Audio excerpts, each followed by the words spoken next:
Le Guatemala a donc décidé d'ouvrir lui aussi un consulat à Dakhla, annonce faite aujourd'hui par son chef de la diplomatie lors d'un entretien avec son homologue marocain Nasser Bourita, et ce en marge de la 77e Assemblée générale de l'ONU. Dans le même temps, Mario Bucaro Flores a rappelé que l'autonomie sous souveraineté marocaine est la seule solution à ce différend. Reportage Salima Benabou et Abdelfatah Moumen. C'est officiel, cette signature marque la volonté de la République du Guatemala d'ouvrir un consulat à Dakhla. L'inauguration prochaine de cette représentation diplomatique revêt une double portée politique et économique. Cette signature est très importante pour nous. Le Guatemala ouvre un nouveau consulat général à Dakhla. Nous sommes très heureux et nous continuerons à renforcer ensemble nos relations bilatérales. Cette ouverture prochaine portera à 29 le nombre de représentations installées dans les provinces du Sud. La Guinée et les Comores avaient été les tout premiers pays à faire ce choix en janvier 2020. Nos relations sont basées sur un respect mutuel et sur la reconnaissance de la souveraineté du Maroc sur son Sahara. Au niveau du discours au débat général, les Comores ont réaffirmé son attachement à la marocanité du Sahara et Sa Majesté pour sa générosité à accompagner les pays africains à être toujours ensemble pour l'unité du continent africain. Merci. Un travail extrêmement important pour souder l'Afrique, même le reste du monde, au Maroc. Le Maroc et le Guatemala prévoient de signer des accords dans le cadre d'une coopération agricole entre les deux pays.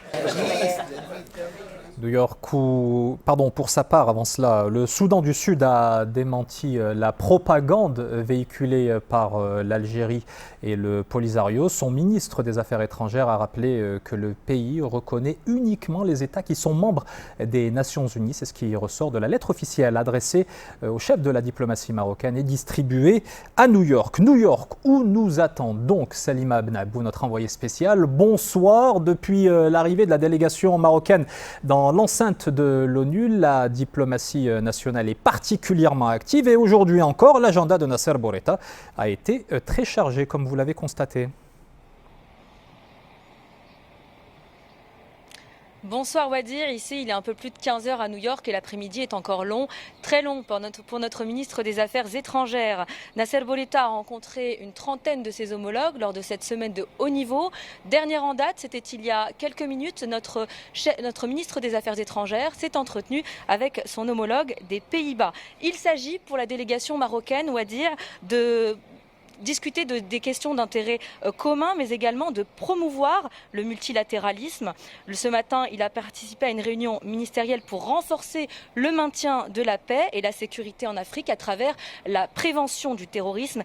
Et à la mi-journée, Wadia, le chef de la diplomatie marocaine, a présidé la réunion ministérielle des États africains. À travers toutes ces participations, le Maroc confirme son adhésion à une approche multilatérale pour affronter réellement les problèmes que connaît le monde aujourd'hui. Merci beaucoup Salima Benabou et avec vous Abdelfatah Moumen.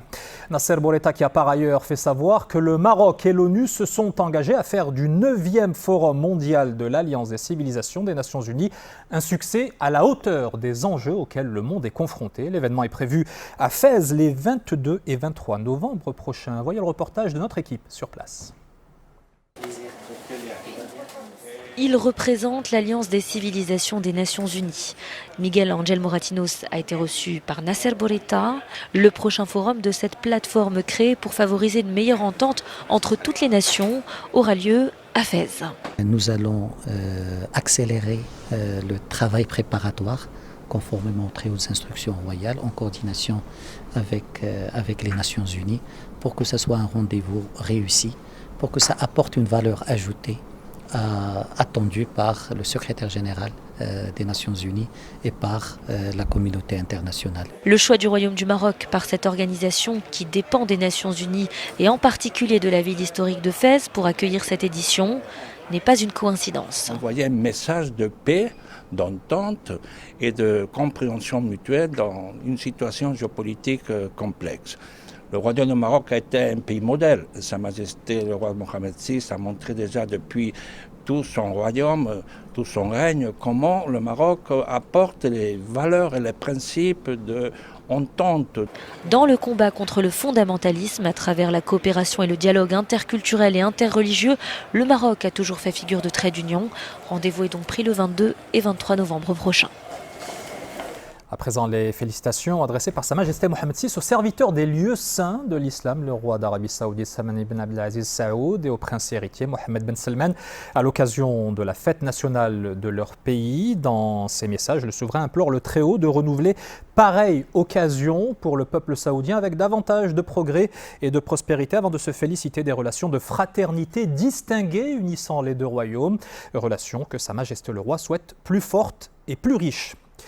Politique toujours avec le rapprochement entre la Chambre marocaine des représentants, l'Assemblée nationale française, la Chambre des députés tchèques et la Chambre des représentants belges. Un projet de jumelage institutionnel lancé aujourd'hui à Rabat avec le concours financier de l'Union européenne. Reportage Mariam Amellal, Youssef Lotfi et Rizlan Taïbi. Ce projet est financé par l'Union européenne et soutenu par les institutions législatives de l'Italie, la Grèce, le Portugal et la Hongrie. Il vise à concrétiser l'efficience de la performance de la Chambre des représentants au niveau de l'exercice de ses fonctions. Pour ce qui concerne l'Assemblée nationale, ce jumelage est le plus important que nous menons, ce qui, je pense, reflète à sa juste valeur l'amitié entre la France et le Maroc. Je suis honoré d'être là pour représenter la République tchèque qui a connu une expérience historique en se transformant en régime démocratique. Ce jumelage institutionnel a pour but également de renforcer le contrôle et l'évaluation des politiques publiques de la Chambre des représentants ainsi que ses mécanismes d'administration.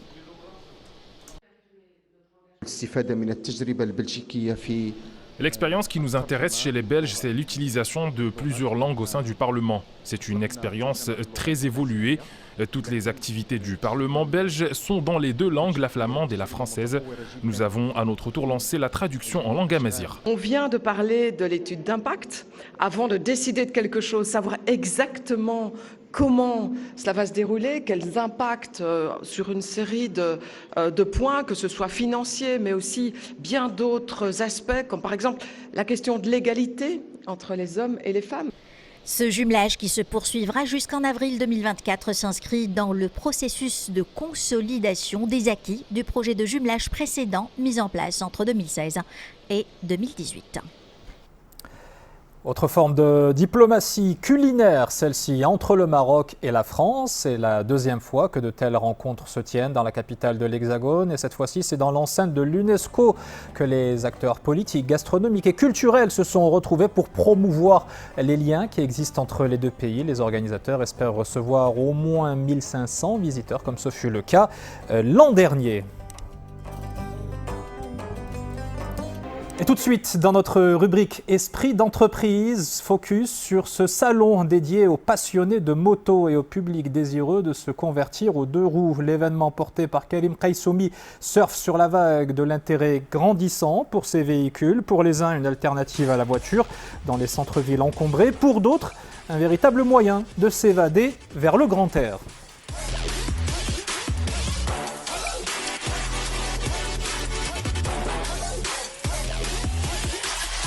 Infosoir Week-end, autre épopée de l'aviation civile. La grande époque de l'aéropostale. En souvenir de cette période se déroule actuellement le 38e rallye aérien Toulouse-Saint-Louis du Sénégal.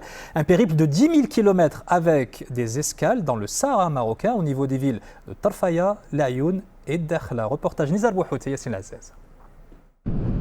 Après Tétouan, Casablanca, Agadir, Tarfaya et Laayoune, pour leur dernière étape marocaine, les participants au rallye aérien Toulouse-Saint-Louis ont atterri à Dakhla.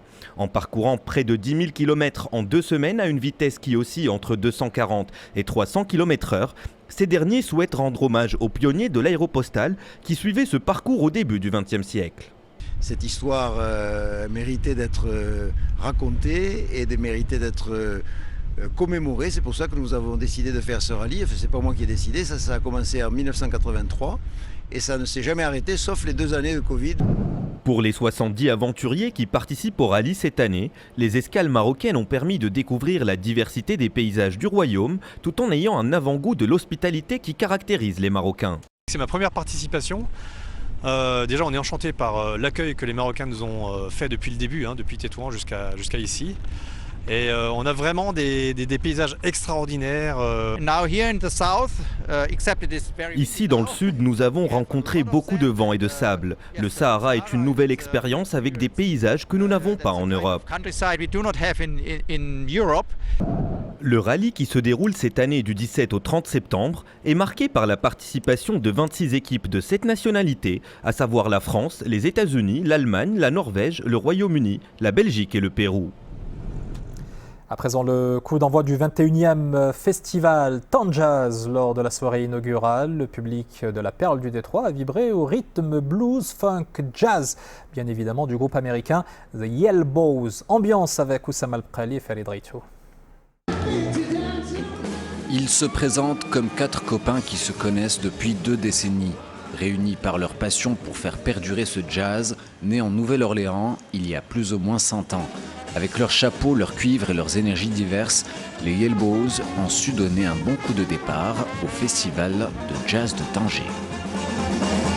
Ça faisait longtemps qu'on n'a pas assisté à ce festival et on passe une bonne soirée aujourd'hui. C'est une liberté retrouvée. Après ces 2 ans de restrictions, je pense que nous allons commencer à valoriser la vie. Au palais des institutions italiennes de Tanger, ils étaient nombreux à swinguer sur les rythmes des 4 musiciens.